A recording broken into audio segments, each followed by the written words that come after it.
ఇది తైలం పెట్టి తాళం పట్టి తాళాంగుతో తలంటితే మోత ఇది ఒళ్ళే రుద్ది బుద్ధే శుద్ధి చేసే కొద్ది తమాషలే తీత ఓ నమః శివాయ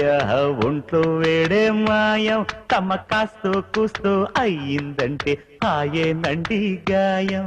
ఓ నమః శివాయ ఒంట్లో వేడే మాయం తమ కాస్తో కూస్తో అయ్యిందంటే హాయేనండి గాయం